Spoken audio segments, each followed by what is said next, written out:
Bien, vamos entonces a arrancar con con esta saga número 1, donde vamos a tratar de repasar algunos de estos temas que hemos visto a principio de año, cuando ustedes arrancaron, temas que por ahí han quedado ahí en algún rincón de los recuerdos y hay que volver a refrescarlo, sobre todo, como les digo, porque a la vuelta del receso vamos a rendir un global y obviamente estas unidades entran. Entonces la idea es que hagamos como un repaso, aunque sea corto, pero que podamos repasar estas unidades lo más importante, como para que el que no las ha visto o el que no se acuerde mucho pueda retomar el concepto. Avísenme si se ve el power, porfa. ¿Están viendo? Sí, sí. Bien, perfecto. Bien, vamos a empezar primero, ahí está, ahí, ahora. Vamos a empezar primero desde la unidad 1. Nosotros en la unidad 1 estuvimos viendo un poquito cómo es la historia de vida en la Tierra. Acuérdense que lo primero que existió en la Tierra fueron bacterias. Los primeros habitantes que tuvo nuestra Tierra fueron bacterias. Hace más o menos 4.600 millones de años se formó la Tierra y hay registro de hace más o menos 3.500 millones de años de células procariotas, es decir, bacterias. Hace más o menos 3.400 millones de años encontramos a los primeros fotosintéticos, que obviamente estos primeros fotosintéticos, que obviamente eran bacterias, son los que comenzaron el proceso de oxigenación de la atmósfera, por el cual después pudo existir todas esas otras formas de vida que existieron posteriormente, gracias a estas bacterias que comenzaron con la oxigenación de la atmósfera. Recién hace 1.500 millones de años, o sea, fíjense, casi 2.000 millones de años después, tenemos el registro de los primeros eucariotas. Y hace 750 millones de años, o sea, no hace tanto, de los primeros pluricelulares. Fíjense que nosotros, que pertenecemos al género Homo, tenemos un registro de hace 1,5 millones de años, o sea, somos nuevos acá en la Tierra. Hace millones de años que ya existían bacterias viviendo acá y que de hecho muchas de estas fueron muy necesarias, sobre todo por el proceso de oxigenación de la atmósfera. Ahora, acuérdense que nosotros también vimos que a lo largo del tiempo fue cambiando el concepto de lo que era la vida, ¿sí?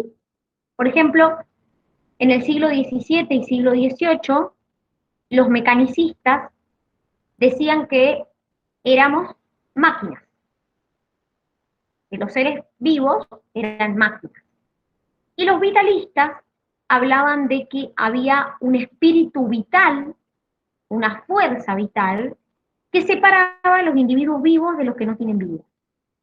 En el siglo XIX, el concepto de la vida cambia un poco, se empieza a hablar más de reacciones químicas y vitales. Pasteur hablaba de que las reacciones vitales ocurrían solamente en los seres vivos y que las reacciones químicas que ocurrían en el laboratorio no podían ocurrir en un ser vivo. Y recién, gracias a los experimentos de Bachner, se pudo descubrir que los seres vivos responden a leyes de físicas y químicas. Es decir, no es que hay reacciones que ocurren en el organismo que no pueden ocurrir en un laboratorio. Muchas de las reacciones que ocurren en un laboratorio ocurren dentro de un organismo vivo, ¿sí? Entonces, surgen los orígenes de la vida, las teorías sobre el origen de la vida. Acuérdense que, como yo les digo siempre, ustedes tienen que pensar en edades, en siglos atrás, donde por ahí había cosas que no se conocían, muchas de las cosas no se conocían. Por ejemplo, en un principio existía esta teoría de la generación espontánea, donde decían que a partir de materia inorgánica se creaba lo vivo en forma espontánea, estamos hablando del Edad Antiguo, obviamente. Después aparece esta idea de la creación divina, de que todo es creado por Dios, donde obviamente gran defensor fue la Iglesia, ¿verdad? Redi hablaba sobre la generación espontánea y acuérdense de ese experimento de carne donde deja un pedazo de carne sin tapar, un pedazo de carne tapado y se comprueba esto de que no se generan las cosas espontáneamente, sino que como está destapado, vienen las moscas, dejan los huevos, se generan los individuos. ¿Mm? Entonces, esta teoría de la generación espontánea es como que va perdiendo fuerza, pero cuando empieza a perder fuerza aparece el microscopio, aproximadamente en el siglo XVIII. Y al aparecer la microscopía, empiezan a descubrirse todos esos microorganismos o esos individuos microscópicos que antes no se conocían. Entonces, empiezan a haber experimentos, como por ejemplo los experimentos de Needham y los experimentos de Spallanzani.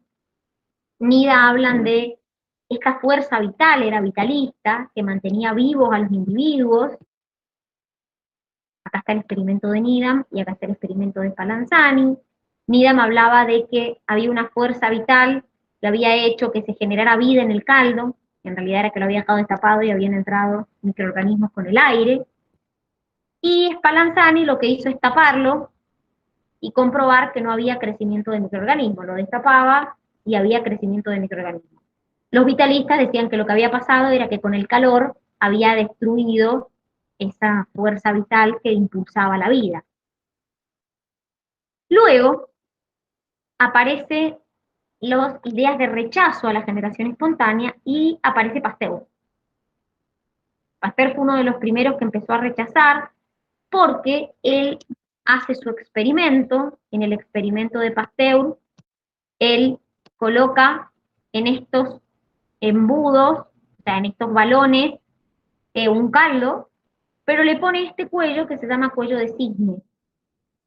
Entonces, ¿qué pasa? Lo calienta y comprueba que el caldo queda intacto, porque todos los microorganismos que estaban con el aire quedaban retenidos acá, entonces no lograban contaminar el caldo. Entonces, de esa manera, él es uno de los primeros que contradice a la generación espontánea, a esto de que las cosas se generan en forma espontánea. Pero una vez que él derriba esta teoría de la generación espontánea, quedaba ese bache de, bueno, dale, no se generan en forma espontánea, ¿y cómo se genera? Entonces aparece la teoría de los coacervados, gracias a Oparin y Miller, que debido a diversos experimentos que habían hecho, demuestran que con una fuente de energía se puede convertir moléculas simples en moléculas orgánicas complejas. Eso es lo que se conoce como teoría de los coacervados, que básicamente es la teoría que se acepta sobre el origen de la vida. Es decir, en la atmósfera primitiva existían distintas moléculas simples que debido a la energía se fueron combinando, fueron formando moléculas orgánicas más complejas, y esas moléculas complejas son las que formaron las células y así a los individuos. Entonces, esta teoría empieza como a explicar un poco mejor lo que es el origen de la vida.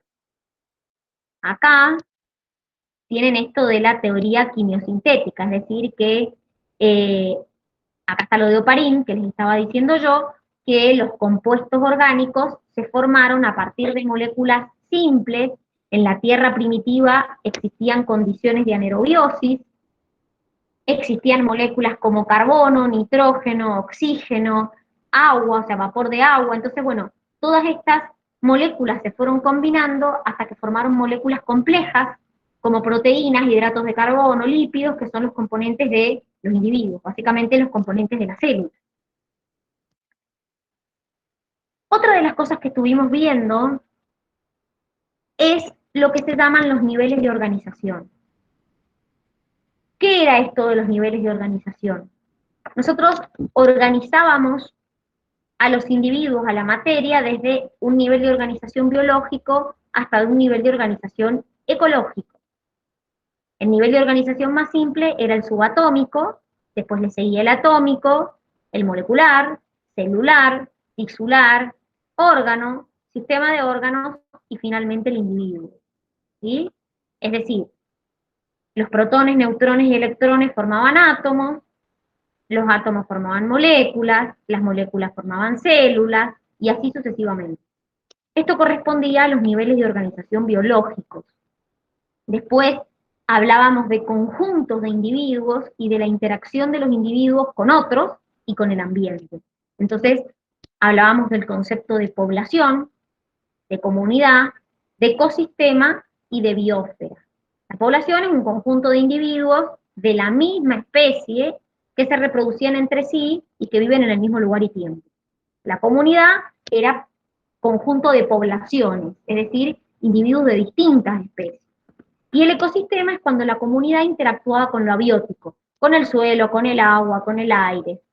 Entonces estos les llamábamos niveles de organización ecológica. ¿Se van acordando más o menos? ¿O no?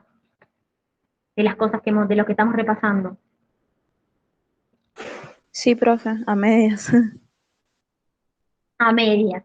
Vieron que por ahí hay cosas que suenan, nombres que suenan, cosas que van apareciendo sin que uno sepa de dónde, porque hay cosas que por ahí uno como que se las olvidó, pero por ahí uno piensa que se las olvidó, pero no se las olvidó. Están ahí, están en algún lugar, ¿sí? Hay que tratar de volverlas a traer para volver a recordar esas cosas que hemos visto, porque esto ustedes lo han visto y lo han rendido inclusive. Otra de las cosas que vimos son las características de los seres vivos. ¿Alguno se acuerda? Ahí se las he puesto. ¿Alguno se acuerda alguna de estas qué significaba?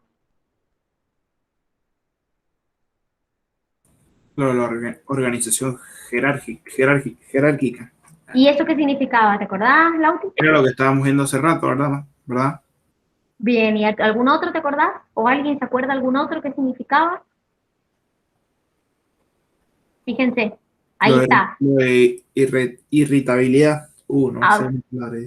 ¿cómo es? ¿Qué era lo de irritabilidad? Lo que el cuerpo actuaba dependiendo de un estímulo. Era la capacidad de responder a un estímulo, exactamente, muy bien, eso es la irritabilidad. El individuo tiene la capacidad de responder a un estímulo, que puede ser un estímulo lumínico, un estímulo táctil, y puede ser estímulos externos o estímulos internos. Eso era la irritabilidad. ¿Qué significaba la homeostasis? También la vimos. A ver si alguno se acuerda. No estaba relacionado al metabolismo, que era que como que permitía mantener el medio interno estable. Bueno, la homeostasis es la capacidad de mantener el medio interno constante. Muy bien. ¿Te acordás algún ejemplo de homeostasis que hayamos visto, de algo que se mantenga constante?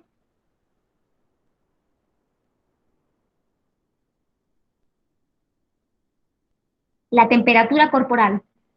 Por ejemplo, en nosotros los seres humanos, la temperatura corporal se mantiene aproximadamente en 37 grados. Eso es un ejemplo de homeostasis. ¿Alguien se acuerda lo que era el metabolismo? Que también después lo vieron cuando vimos la unidad de introducción al metabolismo.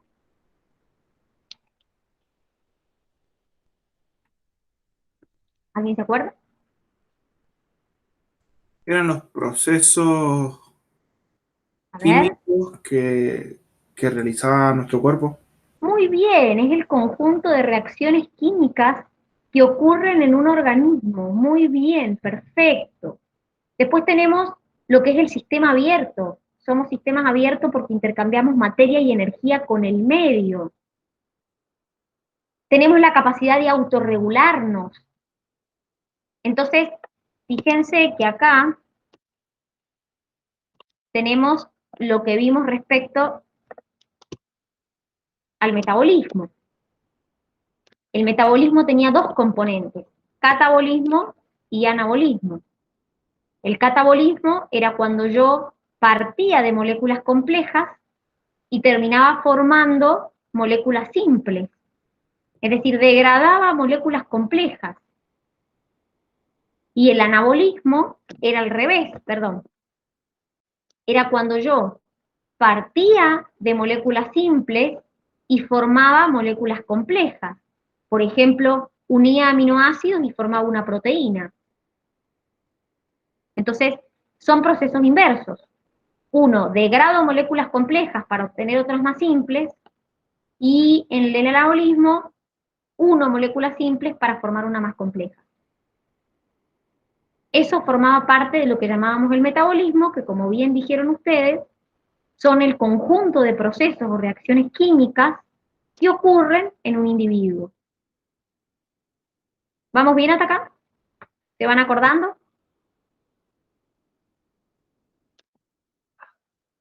Sí, profe. Bien. Sí, profe. Vamos entonces a otra cosa que también vimos, que es el concepto de los elementos biógenos. Básicamente son los elementos químicos que forman parte de los seres vivos, de la estructura de los seres vivos.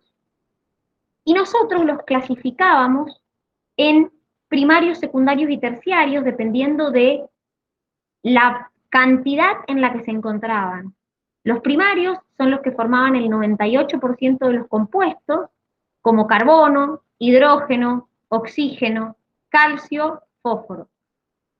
Después teníamos los secundarios, que están presentes en un poco menos de proporción, como el sodio, el azufre, el potasio, el hierro, y los oligoelementos, que son los que en menos proporción se encuentran, como el yodo, el cobre, el zinc, el manganeso, el molibdeno, el cobalto, el cobre. Estos elementos empiezan a combinarse y formaban distintos compuestos. Esos compuestos son los que tenemos acá. Teníamos compuestos inorgánicos, como el agua, como los sólidos minerales, ¿sí? Y otros compuestos inorgánicos que forman parte de líquidos corporales o de componentes celulares. Y los orgánicos, que los vimos uno por uno, perdón, que tenemos lípidos, proteínas, hidratos de carbono, ácidos nucleicos y otras moléculas orgánicas como las hormonas, las vitaminas y algunos pigmentos. Entonces, estos elementos se combinaban entre sí y forman distintos compuestos. Principalmente los primarios son los más abundantes. Recuerden que los oligoelementos no es que son menos importantes que los primarios, sino que se encuentran en menos proporción, pero eso no quiere decir que sean menos importantes. Y eso es importante que lo tengan en cuenta. Por ejemplo, el yodo es un oligoelemento, pero sin el yodo no podríamos producir hormona tiroides o hormonas tiroideas. O sea, por más que estén en menor proporción, no quiere decir que sean menos importantes. Entonces, vamos a repasar, a ver si se acuerdan, algunos de los compuestos que vimos recién. Puntualmente de los compuestos orgánicos, porque después ustedes en célula vieron dónde estaban ubicados. Y los hemos estado mencionando, cuando vimos bacterias mencionamos los componentes de la pared, los componentes de la membrana, o sea que estas moléculas ustedes las han vuelto a ver. No es que las vieron acá y no las vieron más. Por ejemplo, vimos los hidratos de carbono, que los clasificábamos en mono, di y polisacáridos. Estos también se llaman carbohidratos. Los monosacáridos estaban formados por una sola molécula, como por ejemplo la glucosa o la fructuosa. Los disacáridos por dos moléculas de monosacáridos, como la sacarosa y la lactosa. Los polisacáridos eran muchas moléculas de monosacáridos, como el almidón, la celulosa y el glucógeno. Recuerden que el almidón lo encontrábamos puntualmente en las plantas, al igual que la celulosa, mientras que el glucógeno es de origen animal. Vamos con los lípidos. Teníamos a triglicéridos, fosfolípidos, glucolípidos y el colesterol. Proteínas. Las proteínas cumplían diversas funciones. Podían ser proteínas de membrana, cuando vimos la membrana celular de las bacterias, de las células en general. Podían también ser contráctiles, como las que forman nuestros músculos, como la actina y la miosina. Había proteínas que cumplían función de enzimas. Acuérdense que las enzimas son estructuras, son proteicas que aceleran reacciones químicas. También había proteínas de transporte. Y por último vimos los nucleótidos, donde vimos ácidos nucleicos como el ADN y el ARN, y el ATP, que ¿qué función cumple el ATP? ¿Es una molécula de qué tipo?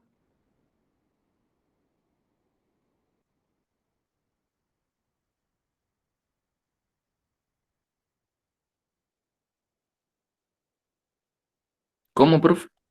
¿Qué función cumplía el ATP? Ahí en los nucleótidos, por ejemplo, vimos ácidos nucleicos, como el ADN y el ARN, y por otro lado vimos el ATP. ¿Qué función cumplía el ATP?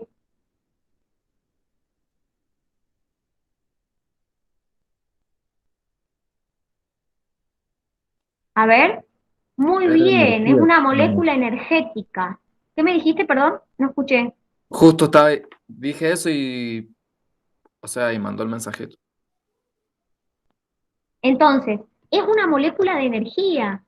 Cuando nosotros decíamos una célula gasta energía o una célula necesita energía, siempre hablábamos de la molécula de ATP. Entonces, ahora vamos a repasar un poquito la estructura para que veamos a qué nos referíamos. Miren, acá tengo, están juntas, pero para que más o menos nos vayamos ordenando, perdón, miren, acá por ejemplo tengo la glucosa, que es un monosacárido. Acuérdense que la glucosa tenía 6 carbonos y es el monosacárido más simple que nosotros absorbemos. Después tenemos un disacárido que vimos, que es la sacarosa, que es el azúcar que normalmente nosotros consumimos, que era la unión de la glucosa más la fructuosa. Acá lo tenemos. Después, muchas moléculas de monosacáridos formaban, por ejemplo, la celulosa. Entonces, cuando hablábamos de monosacárido, hablábamos de un solo, o por ejemplo, una glucosa. ¿Sí? Cuando hablamos de disacárido, hablamos de 2 monosacáridos, y cuando hablamos de poli, hablamos de muchos monosacáridos juntos. Eso respecto a los hidratos de carbono. Después, perdón, yo les mencioné los lípidos. Esto que tienen acá, ahí lo tienen, es un triglicérido. Es un tipo de lípido. Que era una estructura que se llama glicerol y 3 ácidos grasos que son los que tenían acá. Entonces se formaba esta estructura que se llama triglicérido. Esto que tienen acá era el fosfolípido. ¿A dónde teníamos fosfolípidos? ¿A dónde los vimos?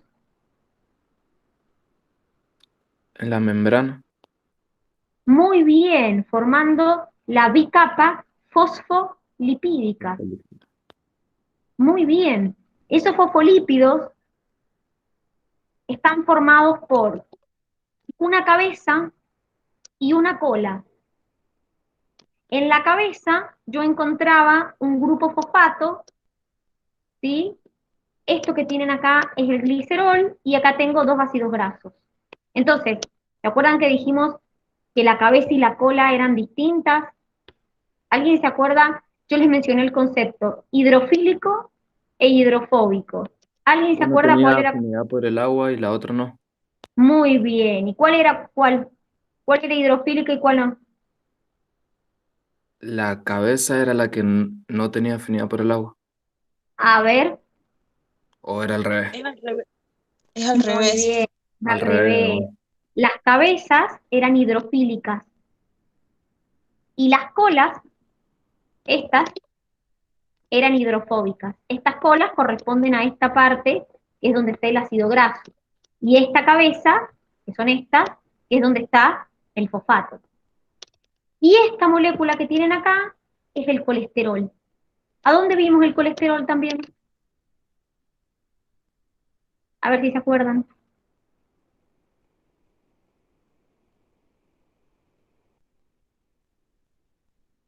¿A dónde vimos colesterol? Es más, cuando vimos Reino Monera, dijimos que, por ejemplo, las bacterias no tenían colesterol en su membrana. ¿A dónde está el colesterol? En nosotros sí hay colesterol. ¿En qué estructura la vimos? Acabo de decir yo. A ver, ¿en qué estructura la vimos? En la membrana plasmática La o membrana. membrana celular. Ahí vimos el colesterol. Por ejemplo, las células animales, en nuestra membrana plasmática, entre las colas del fosfolípido, teníamos el colesterol. Acá tenemos las proteínas. ¿Se acuerdan que las proteínas tenían estructura primaria, secundaria, terciaria y hasta podían tener cuaternaria? La estructura primaria de la proteína eran los aminoácidos unos unidos al lado del otro. La estructura secundaria de la proteína era cuando esta cadena podía adoptar una forma de hélice o una forma de hoja plegada. La estructura terciaria era cuando estas estructuras secundarias se unían y se volvían a plegar. Y la cuaternaria era la unión de dos o más de estas cadenas polipeptídicas. Recuerden que las proteínas, como les dije recién, cumplían muchas funciones. Hay proteínas que son estructurales, por ejemplo, que forman el pelo, o proteínas que vimos en la membrana plasmática.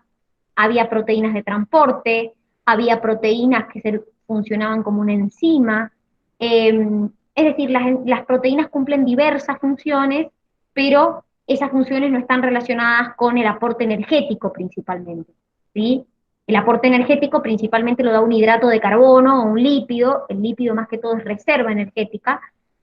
De los tres compuestos que hemos visto, los que más aportan energía son los hidratos de carbono.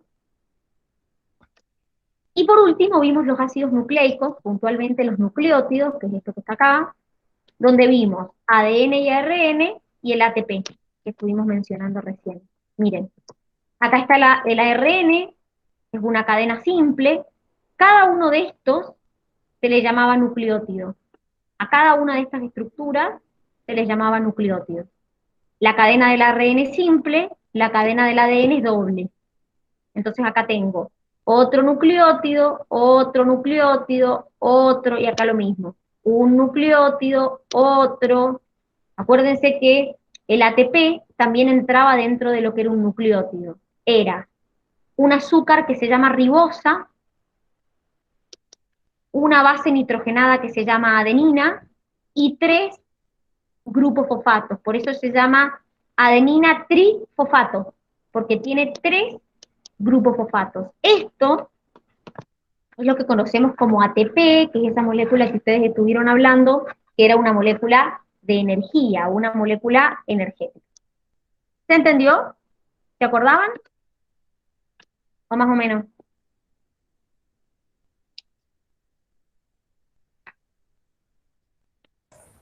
Sí, sí, más o menos. Más o menos, pero sí. Bien. Hemos estado hablando un poquito recién de componentes como fosfolípidos, proteínas, bueno, obviamente todos esos componentes forman nuestra célula, ¿verdad? En la célula nosotros hicimos como una división de límites celulares, obviamente estamos hablando de la célula eucariota, porque recuerden que la célula procariota es una célula mucho más simple, es una célula que no tiene organelas, es una célula que no tiene núcleo, es decir, las células procariotas, que son las células de las bacterias, son células muchísimo más simples. Entonces, en la célula eucariota, que es la célula que tenemos nosotros, que tienen las plantas, que tienen los hongos, que tienen los individuos del reino protista, hacíamos una división en límites celulares, donde teníamos la membrana y la pared, el núcleo, y lo que es el citoplasma. Dentro del citoplasma teníamos las organelas el citosol y los organoides microtubulares.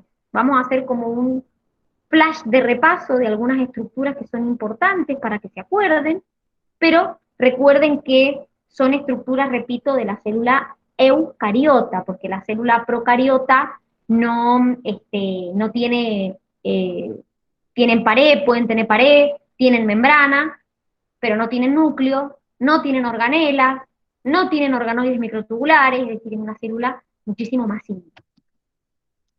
Esto que tenemos acá era nuestra membrana plasmática. ¿Cómo se la definía? A ver, se los dije recién yo. ¿Cómo se la definía?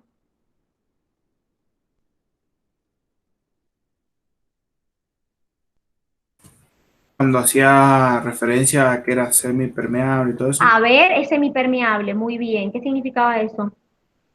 que habían compuesto, o sea, habían Algunas sustancias sí pasaban y otras no. Muy bien. ¿Y era una bicapa de qué tipo? fosfolipídica. Muy bien, es decir, una bicapa fosfolipídica. Acá tengo los fosfolípidos, acá estaba la cabeza y acá estaba la cola, y fíjense que entre las colas encontraba el colesterol, que es esas moléculas amarillas que ustedes veían ahí.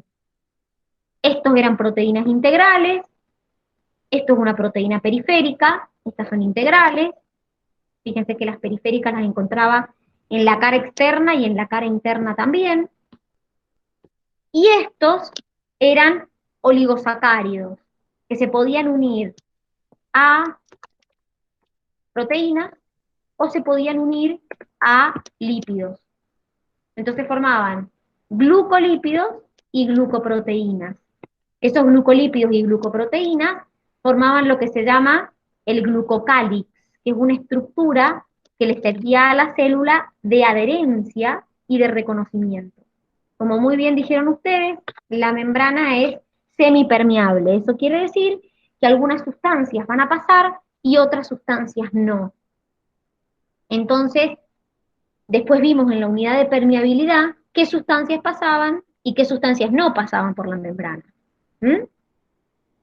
Otro de los límites celulares que vimos fue la pared. Todos tienen pared. La célula animal tiene pared. A ver si se acuerdan. No, no tiene.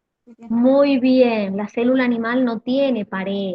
La pared la encuentro en la célula vegetal, la encuentro en los hongos, en el reino fungi, la encuentro, por ejemplo, en el reino protista, en algunos individuos. El reino animal, la célula animal, no tiene pared. La pared le da forma, protege la célula, mientras que la membrana lo que permite es el intercambio de sustancias, básicamente. Entonces, ¿cómo estaba formada la pared? Bueno, la pared teníamos, a ver si se acuerdan un poquito cómo era. Se encontraba por fuera de la membrana, es decir, rodea a la célula externa, tengo la membrana y por fuera tengo la pared. Y las plantas, por ejemplo, la unión de una célula vegetal con otra se daba por medio de una estructura que se llama laminilla media, que es un cemento que pegaba las paredes primarias de las células contiguas. Entonces, por ejemplo, acá tengo la laminilla media y me está pegando la pared primaria de esta célula con la pared primaria de esta que tengo acá. Entonces, la pared celular, por ejemplo, en las plantas estaba formada de celulosa, en los hongos estaba formada de quitina, lo estuvimos viendo la semana pasada cuando vimos el reino fungi y el reino plantae, pero la pared lo que hace es dar forma, proteger, esas son las funciones de la pared, y recuerden que no todas las células tienen pared. Como les dije, la célula animal, por ejemplo, no tiene pared celular. La célula de las plantas, las células de los hongos, sí tienen pared. Y en el protista, algunos tienen y otros no. Núcleo. ¿Qué función cumplía el núcleo? Almacenaba el ADN en la célula. Muy bien, es el jefe, es el que al contener la información genética regula todos los procesos que van a ocurrir dentro de la célula, ¿sí? El núcleo, recuerden que es típico de la célula eucariota, como les dije yo, la célula procariota no tiene núcleo. Entonces, en la célula eucariota voy a encontrar el núcleo que está rodeado por algo que se llama envoltura nuclear. Esa envoltura nuclear tenía poros, que se llaman poros nucleares, que acá los tienen, y si se acuerdan, esta envoltura nuclear que rodeaba el núcleo también era una doble bicapa. Es decir, esto que tienen acá ustedes es una bicapa, y este son dos bicapas. Es decir, esto es una bicapa, hay un espacio en el medio y otra bicapa más. Es un poco lo que hemos querido representar acá. Tenía una bicapa, un espacio en el medio y otra bicapa más. Y estos poros que tengo acá, que se llamaban poros nucleares, permitía el pasaje de sustancias del núcleo hacia adentro y hacia afuera. Entonces el núcleo es donde yo encontraba el ADN, la información genética y el que regula los procesos que ocurren en la célula. Ribosomas. ¿Qué función cumplían los ribosomas? A ver si se acuerdan.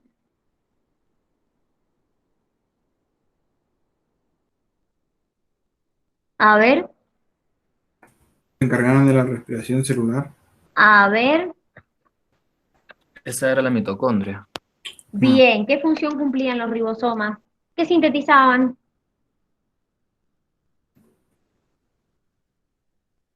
Proteínas. Los ribosomas sintetizan proteínas. Y en los ribosomas encontramos dos subunidades. Una subunidad mayor y una subunidad menor. Una subunidad más grande y una subunidad más chica. ¿Sí? Entonces, los ribosomas se encargan de la síntesis de proteínas. Tanto la célula procariota como la eucariota tiene ribosomas. La procariota generalmente tiene más ribosomas que la eucariota. Entonces, estos ribosomas se encargan de la síntesis de proteína y podían estar sueltos en el citoplasma o podían estar unidos al retículo endoplasmático rugoso, que justamente se llama rugoso porque tiene esos ribosomas adheridos, ¿sí? Y entonces, ya que me da el pie, entramos a lo que llamábamos el sistema de endomembranas dentro de la célula.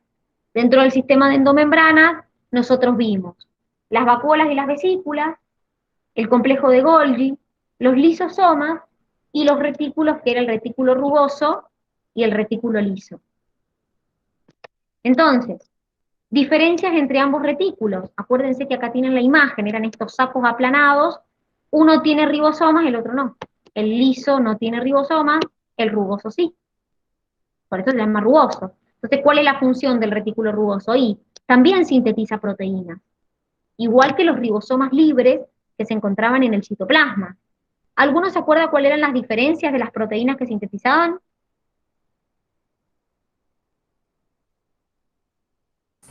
¿No era lo de las vesículas? A ver, Que algunas estaban ¿cómo como... eran?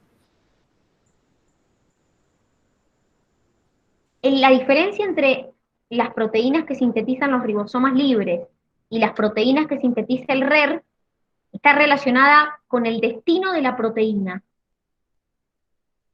Es decir, la proteína que sintetizan, ¿a dónde va?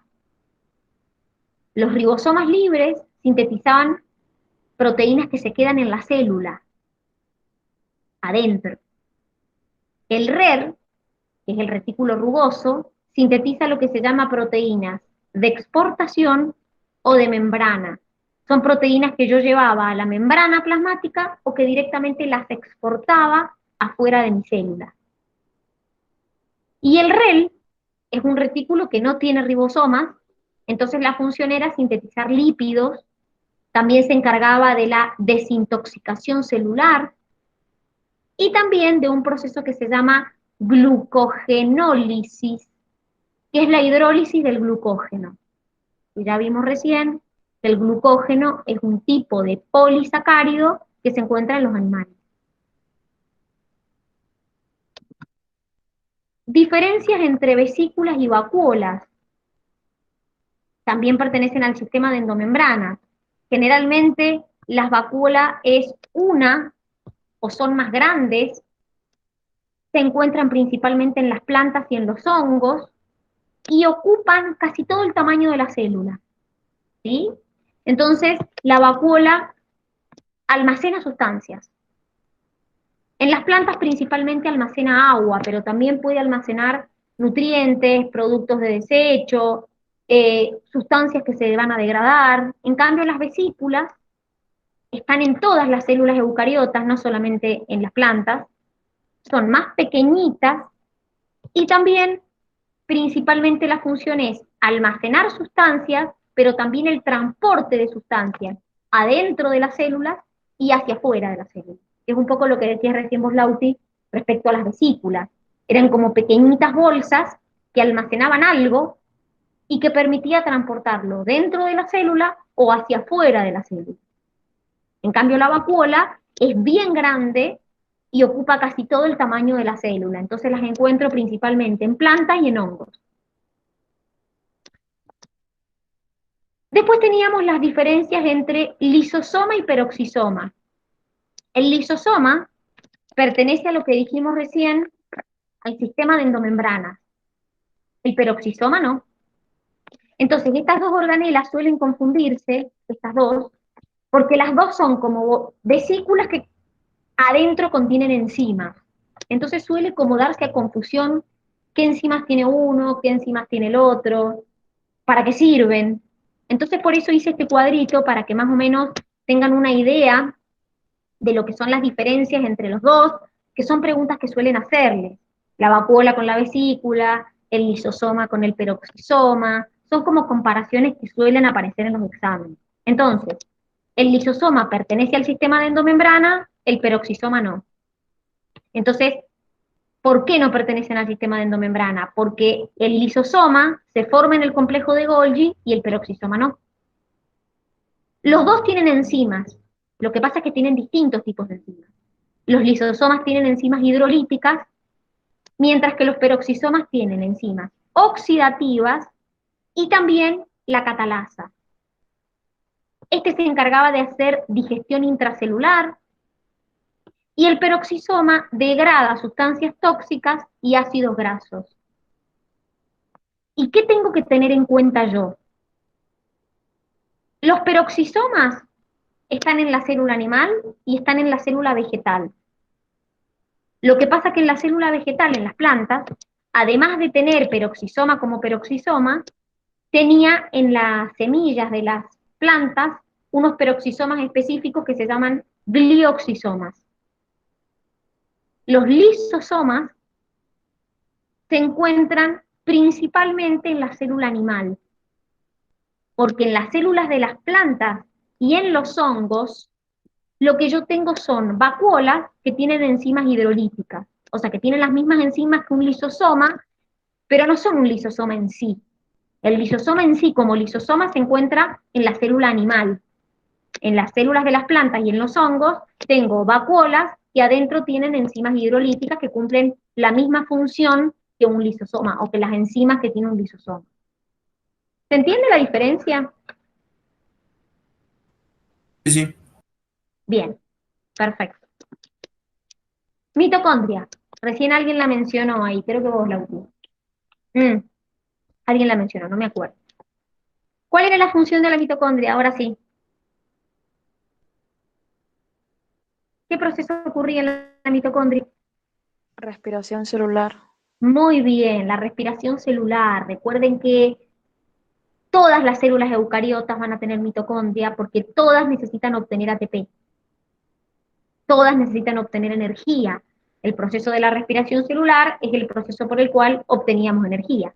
Entonces, en esta mitocondria yo tenía una membrana externa, la membrana interna tenía crestas, y lo que hay dentro de la membrana interna se llamaba matriz mitocondrial. Los plástidos. ¿Alguien se acuerda a dónde los encontraba? ¿En qué tipo de célula encontraba los plástidos? ¿En las plantas puede ser? Muy bien, perfecto. La célula animal no tiene plástidos y los hongos tampoco tienen plástidos. Entonces las encuentro en las células de las plantas. Entonces, por ejemplo, los leucoplastos almacenaban almidón, a veces pueden almacenar también proteínas o aceites. Los cromoplastos almacenaban pigmentos y el cloroplasto almacenaba clorofila y es donde se hacía la fotosíntesis. Es el proceso que hacen justamente las plantas. Acá tenemos un cloroplasto, para que se acuerden cómo era. El cloroplasto es el lugar donde se produce la fotosíntesis, que obviamente la hacen solamente plantas y algas. Por eso solamente estas dos son las que tienen plástidos. Una célula animal o un hongo no tienen plástidos porque no hacen fotosíntesis. ¿Para qué quieren un cloroplasto si no van a hacer fotosíntesis? Después teníamos la parte del citoesqueleto. 3 tipos de estructuras teníamos en el citoesqueleto. Los microtúbulos, los filamentos intermedios y los filamentos de actina o microfilamentos. ¿En qué variaban? En la proteína que los formaban, en el diámetro que tenían y también varían en las estructuras que forman. Este estaba formado por tubulina, los filamentos por actina y los filamentos intermedios por proteínas de tipo fibrilares. Entonces estos eran los de mayor diámetro, estos los intermedios y estos los más finitos. ¿Y qué estructuras formaban? Bueno, esto generalmente se confunde. Cilios y flagelos tenían una estructura 9+2. Acá teníamos los 9 pares de microtúbulos y 2 microtúbulos en el medio, ¿sí? Acuérdense que los flagelos generalmente son más largos, el cilio generalmente es más cortito y más numeroso, pero tienen esta estructura 9+2. 9 pares de microtúbulos alrededor y 2 microtúbulos en el medio. Y el cuerpo basal y el centriolo tenían la estructura 9+0. Es decir, tenían 9 tripletes de microtúbulos alrededor y ningún microtúbulo en el medio. El cuerpo basal se encuentra en el extremo de los cilios y los flagelos, y el centriolo intervenía en el proceso de la división celular, por ejemplo, en la mitosis o, por ejemplo, en la meiosis. ¿Sí? Organizaban lo que llamábamos el uso mitótico.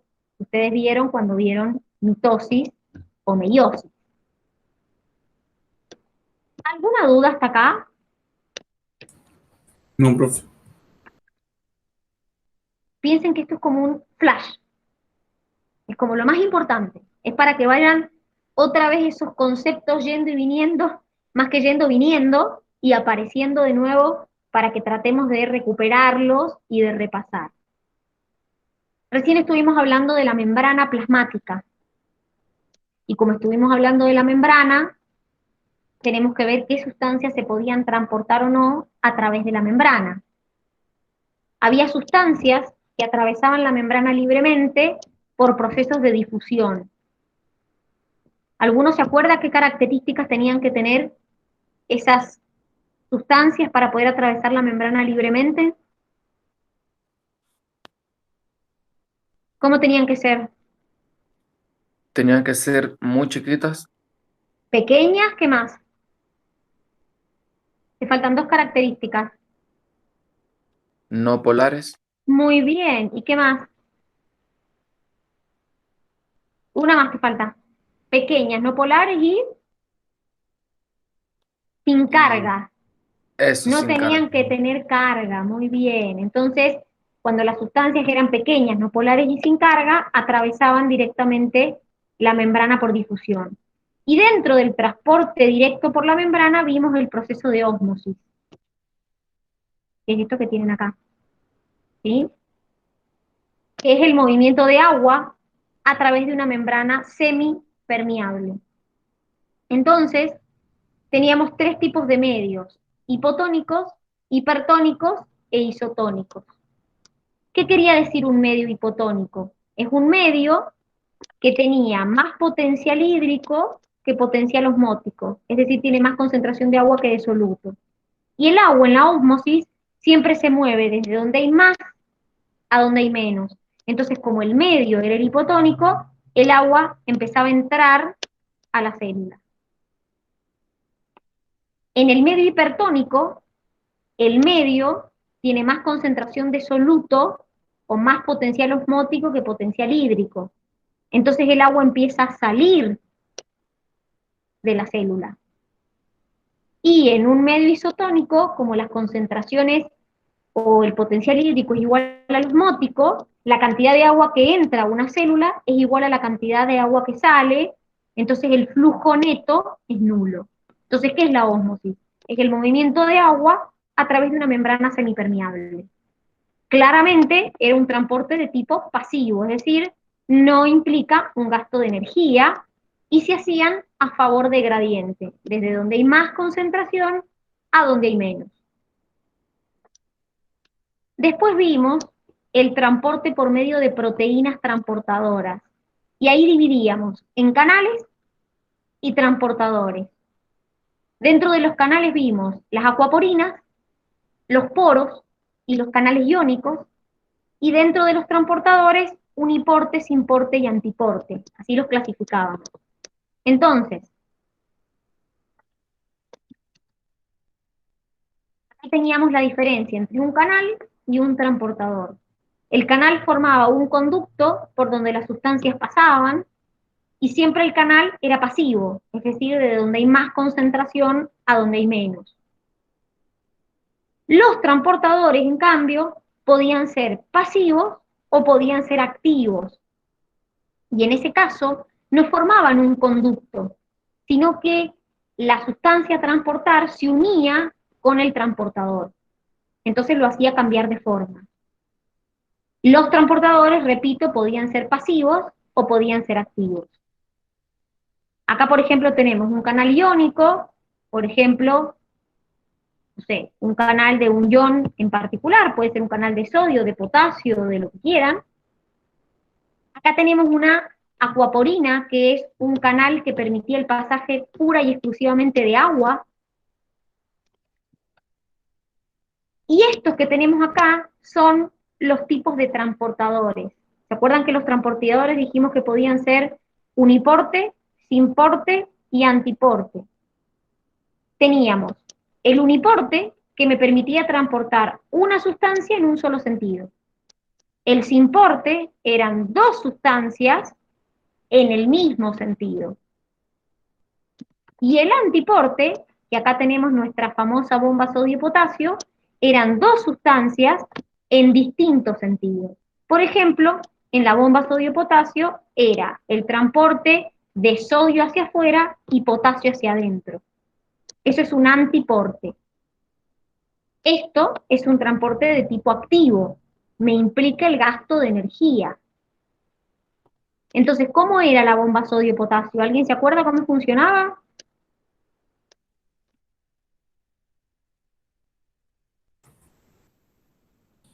Como lo que dijo usted hace rato, que sacaba sodio y entraba potasio.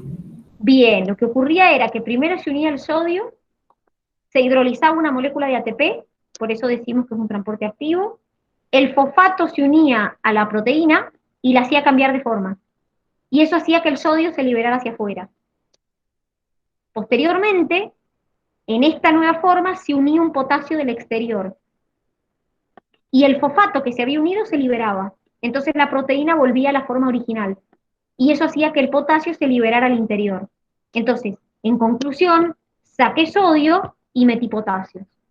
Es un antiporte, dos sustancias en sentido contrario. Esto era un transporte activo, me implicaba el gasto de energía. Y el último tipo de transporte que ustedes vieron era por vesículas. Podía ser hacia adentro o hacia afuera. Entonces, hacia adentro se llamaba endocitosis, desplegaba la membrana, englobaba la sustancia y yo formaba una vesícula. Por ejemplo, las endocitosis podían ser de sustancias líquidas o de sustancias sólidas. Y teníamos un tipo especial de endocitosis que se llamaba por receptor, endocitosis mediada por receptor, donde yo en la membrana tenía receptores que recibían la sustancia, se invaginaba la membrana y se formaba la vesícula. Por ejemplo, para la entrada de colesterol pasaba esto, era un ejemplo de los que tenían para endocitosis mediada por receptor. Y en la exocitosis era el proceso contrario. Quería sacar una sustancia de adentro hacia afuera. Entonces, ya venía la sustancia envuelta en una vesícula. Por ejemplo, imagínense que yo formé esta vesícula y adentro tiene proteína. Esa vesícula se fusionaba con la membrana y se liberaba el contenido al exterior. Entonces, para que quede claro, los transportes, la primera clasificación que hacíamos era en pasivos y activos. Y eso estaba relacionado con si lo hacían con gasto de energía o sin gasto de energía. Los pasivos, que son los que no gastan energía, siempre se hacen a favor de un gradiente, es decir, de donde hay más concentración a donde hay menos concentración. Y los activos, que eran con gasto de energía, se hacían en contra de un gradiente, de donde hay menos concentración a donde hay más. Entonces, por ejemplo, la difusión es pasiva, la ósmosis es pasiva, los canales son pasivos, ¿sí? Hay algún canal que puede ser en contra, entonces ahí la mayoría de los canales son pasivos, los transportadores no, los transportadores pueden ser pasivos o activos, los canales son todos pasivos, el transportador puede ser pasivo o activo, y el transporte por vesículas siempre es activo, siempre es un proceso que te implicaba un gasto energético. ¿Te acordabas, más o menos? Sí, profe, más o menos va. Bueno, fíjense, hemos repasado unidad 1, unidad 2, unidad 3. Ya sé que es como muy flash y muy rápido, pero la idea de la saga es que ustedes ahora, cuando tienen que repasar, retomen y digan, bueno, a ver, ¿cuál de las unidades no me acuerdo? Y no, la verdad que de la 1 no me acuerdo nada. Bueno, dale. Pero de la 2 sí. Ah, entonces le voy a meter más a la 1. Esa es la idea. Ustedes traten de acordarse qué es lo que más les costó y qué es lo que menos les costó. Mañana vamos a seguir con otra tanda de unidades, repasando. Mañana vamos a repasar la unidad 4, vamos a repasar la unidad 5. Vamos a ver hasta dónde llegamos, pero vamos a tratar de repasar, aunque sea brevemente, la mayor cantidad de unidades que podamos antes de que se vayan al receso. Probablemente, como los reinos es lo último que vieron, no sea tan difícil para ustedes porque lo tienen fresco. El problema son las unidades anteriores a los reinos, que hace bastante que las han visto. Entonces eso es como lo que más se han olvidado. ¿Sí? Bueno, muchachos, nos vemos mañana, que tengan una hermosa tarde, y mañana seguimos con esto de las sagas. Espero que les haya servido y nos vemos mañana. Que tengan una linda tarde. Hasta mañana. Ok, profe, hasta mañana. Chau, Gracias. chau. Gracias, Nos profe. vemos.